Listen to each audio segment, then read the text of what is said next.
Hello everybody and welcome to this episode of VETChat. Today's topic is one that has been gaining attention in recent years and is one that our community have fed back that they'd love to hear more about. So today we're going to be discussing the gender pay gap with BVA Senior Vice President Justine Shotton. Justine is a 2008 University of Bristol veterinary graduate with a first-class intercalated degree in veterinary pathology from the Royal Veterinary College. Justine has over 12 years' experience in zoo medicine, small animal practice, and mixed practice in Oxfordshire, London, and Hampshire, as well as internationally. In 2014, she completed a master's in wild animal health from the RVC and the Zoological Society of London. Since 2015, Justine has worked as the Veterinary Services Manager at Marwell Zoo in Hampshire. Alongside her veterinary and conservation work, Justine also works as a small animal and emergency veterinary locum. So welcome to VETChat, Justine, and thanks so much for joining me today. Thank you so much. It's really great to be here chatting about this today. So let's start at the very beginning. What is the gender pay gap? So the gender pay gap is where there's a discrepancy in pay levels for a similar job between male and female. So we can see other sorts of pay gap, for example, for other ethnic minorities or for people with different sexual orientation. But today we're going to be talking about gender in particular. So for example, why on average in the UK in any profession, women get paid less than men. And, you know, it's really, there's no excuse for that when they're doing the same job and they're just as well qualified. Yeah, absolutely. So what's happening in the veterinary profession specifically regarding the gender pay gap at the moment? So across the UK for all professions, we see an average pay gap of men earning 15.4% more than women. And last year's SPVS salary survey, which is the survey that goes out to veterinary professionals looking at what they're getting paid, not all vets feed into that, but many of them do. They showed that in the veterinary profession, which interestingly, as it's a female-dominated profession, we're still seeing a 15% pay gap between male and female vets, with the males being paid higher than the female vets. So we're seeing this across the board, even for new grads. So for newly qualified female vets, they're getting on average 6% less than their male counterparts. And again, there's just no reason or excuse for that. It seems like a madness in this day and age, particularly in our female dominated profession. Mm-hmm. Wow. So literally from the get-go, women earn less than men. Yeah, absolutely. And as I said, you know, there are other pay gaps that worry us as well for some of the other protected characteristics. For example, when we don't have figures in the veterinary profession, but nationally in the UK, we're seeing a gap of 16% less for LGBT plus workers and up to 16% less for specific minority ethnic groups. So again, this is really worrying, and that feeds into the worries that we have around diversity in our profession, not just around gender diversity, but also these other protected characteristics. And we want to make the profession as diverse as possible so it's robust and resilient for the future as well. So really worrying. But yeah, today we'll focus on that gap between men and women. Yeah. Okay. Thanks, Justine. So what does it mean to close the pay equity gap, and how can we do that? Yeah, so it's a really complex area, and the reasons that employers are inclined to pay women less are very complex, not fully understood. And as I said, this is not unique to the veterinary profession, it's a societal issue, but still that's not an excuse that we shouldn't do anything at all. And I think we all have a responsibility as employees and employers and members of the profession to really start looking at how we can tackle this sort of discrimination, what we can do about it, why it's happening. And I don't think at the moment we've got all the answers, but I think it's something that we really need to address. And at the British Veterinary Association, we've been doing a lot of work on this, particularly using our Good Veterinary Workplaces activity. So hopefully many people listening will have heard of this resource. It's fantastic. There's a workbook you can read through, lots of different sections around sort of workplace culture, you know, HR, career progression, diversity, inclusion, etc., etc. But also it talks about things like pay and transparency, talking about, within your teams, between those conversations between employer and employee, how you can have those sorts of conversations in a really open culture and discuss those equality issues. So there should be some sort of transparency so people know that they're at least getting a level playing field of pay. We've also been developing over the last few weeks and hope to launch later this month in February a really exciting new resource for our members around how you can have some of those conversations, so how you can talk about pay. And I think that will be a really good way to open up into this really challenging area of the pay gap between the genders too. Okay, interesting. And when's that coming? You said it was coming soon. Yeah, so that should come out the week of the 20th of February. So yeah, we're looking forward to that, and we'll have a bunch of resources around that, but a really helpful kind of workbook resource to go through. And it's aimed at everyone. So new grads, people that have been in the profession for a long time, women and male vets, really everyone, and employers and employees. We know it's often a taboo subject, talking about pay, and I think many people are quite uncomfortable about it. I think, ingrained in our profession is that sort of pressure from the public often that we should be doing things for free, and we're not remunerated comparatively compared to other medical professionals. We know all of this already, and that's a sort of separate issue. But I think at the very least we need to start having those open conversations about what people are getting paid, at least tier level, and ensuring there's no discrimination around that, either accidentally or inherently in the systems. Okay, brilliant. And that will all be on the BVA website, will it, or more information? Yeah, absolutely. And so will all of the Good Workplaces resources. So our policy position around Good Workplaces, that this is sort of a piece of the puzzle that was developed from an evidence-based position. A huge lot of work and working group went into that. It took a good couple of years to go through, and then that was published in full, so everyone has access to that whole position. It's a really meaty document but full of fantastic information. And then as well, for the BVA members, we've got that workbook to work through and really break it down into chunks, go through it in your teams. And again, anyone can lead on that. You don't need to be the manager in the team to lead the way on that and improve your practice culture. Okay, fantastic. That sounds great. So you touched upon earlier the SPIV study, and all around, you discussed around the sort of pay gap. Tell us a little bit more about that, please. Yeah, so we've seen it over the years in the profession, and I think there was some feelings that maybe it was because younger members of the profession coming through are more women, and maybe there was a pay gap because the older members of the profession were male and getting in more senior leadership positions. But we're really disappointed that we're seeing this pay gap even in the first few years, if not the first year after graduation. And I think it makes it really clear that if we ignore the drivers causing this inequality in the hope that the next generation of women coming through will automatically earn more as their careers progress, then we'll face just the same problems in the future, because it's a female-dominated profession. Women are being underpaid and underrepresented in more senior roles. So there's a whole tier of issues going on. We're still seeing, even though there's plenty of women in more senior years in the profession and have been vets for a long time, they're not taking up those leadership roles as frequently as men. And again, there's some underlying reasons that might be the case that I think we've all got a responsibility to address. So it's really difficult. I think it's ingrained in our society. We need some dramatic shifts in the workforce so that we can help address these issues and make it fair for everyone. Yeah, absolutely. Do you know about the Webinar Vets courses? Our specifically crafted collections of webinars are the perfect way to learn about the veterinary topic of your choice. Take a deep dive into wound care or get your hands on a selection of our best parrot webinars. We'll have the perfect topic waiting for you. To find your next CPD course, visit thewebinarvet.com/courses.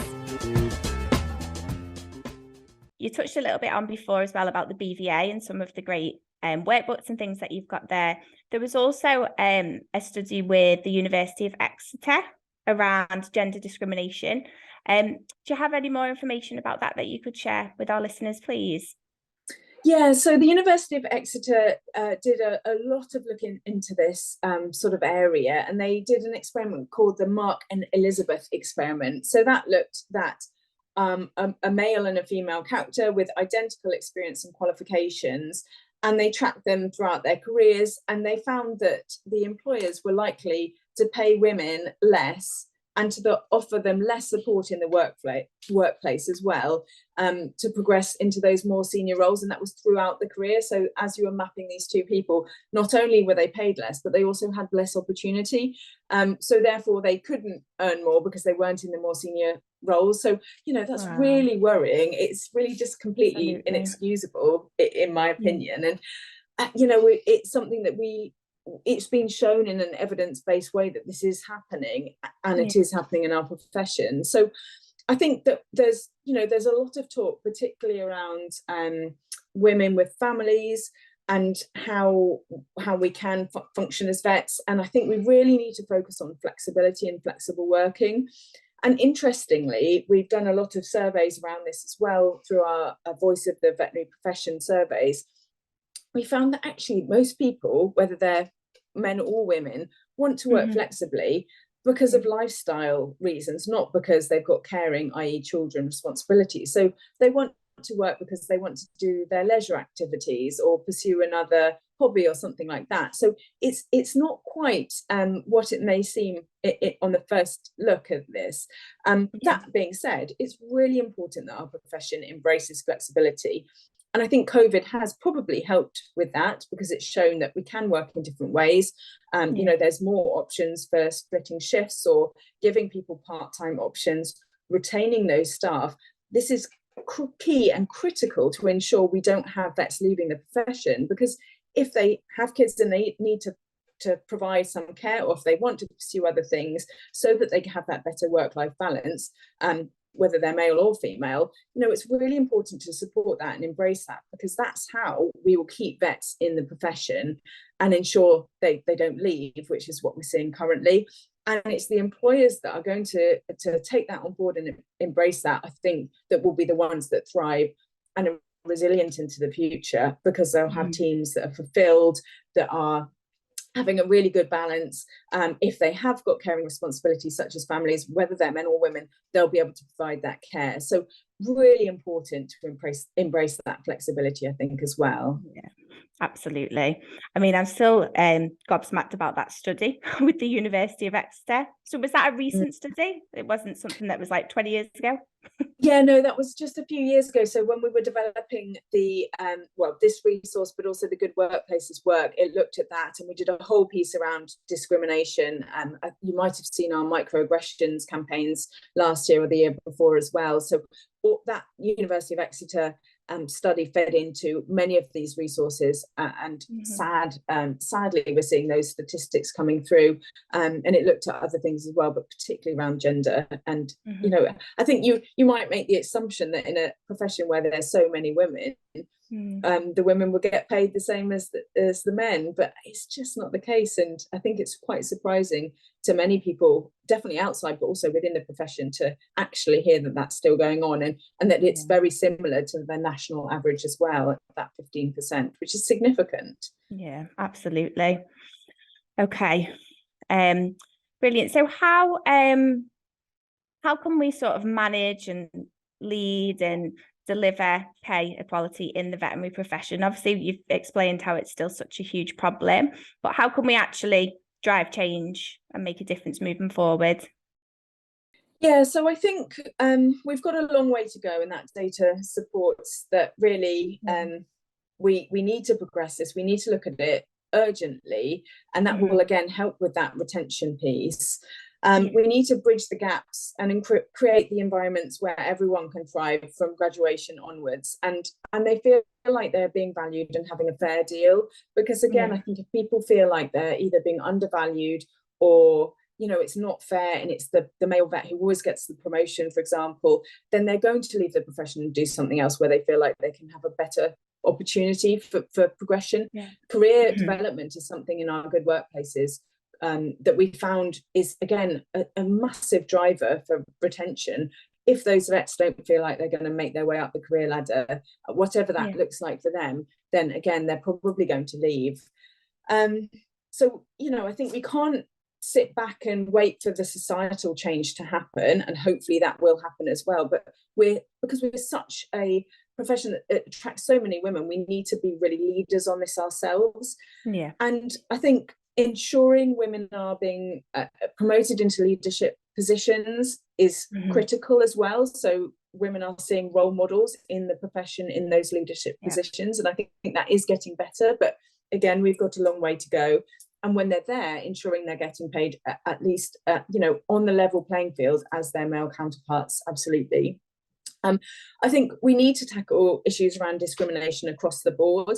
We are quite a unique profession in that we're not very diverse, and we really need to change that, again, to make sure we inspire everyone across the diversity of people that exist to come into this wonderful profession, and have those role models for the kids who care about animals, that want to get in there, you know, whether they're boys or girls or black or white, etc., etc. We need to talk about pay transparency, and hopefully our resource coming out later this month will really help that and help get those conversations started. So how can you discuss salary? How can you discuss the total reward if you're getting, you know, other benefits like CPD, pensions, etc.? How do the pay structures work? Really understanding that when you're taking on a job, knowing when you'll get reviews, if you'll get reviews at all. And, you know, having that team transparency, so there's not sort of whisperings in corridors about people getting promotions or pay rises, because that really creates difficulty in the culture and that team dynamic as well. And it's important to remember that that's aimed at all veterinary professionals. So I think it's really important, you know, we're talking a lot about vets here, but veterinary nurses also need to be able to have these conversations around pay, so that they're feeling adequately rewarded and valued for the work they do as well. Yeah, I think the same for new grads. I think often, you know, if you're taking on a new job, it's the last thing you want to talk about is a negotiation around pay. But actually, with the workforce crisis, new grads are in a really unique position that they can pick and choose really good practices, and I think they should be looking for these things and looking for green flags of employers that talk about these sorts of things early on, rather than red flags of what to avoid. So you know, almost flipping the perspective is really important, and practice managers need to be you know, equipped so that they can have those conversations without it being a really taboo subject. So I think I'd guide people, especially towards the good workplaces resource. That's fantastic. And it doesn't just talk about pay, it talks about so many things that's so important to all of us. But also do look out for this pay resource. Hopefully it will just start to open up those questions. And I think, you know, employers as well, being really honest with themselves about looking at their pay structures. And if they do notice that there is some discrimination there, then, you know, adjust that, have a look at it, change it, fix it, because hopefully that will be something you can do immediately without too much impact, but will have a big impact, positive impact on your teams. Yeah, brilliant. That's great, Justine. Thank you. Lots of great advice there. We are running out of time.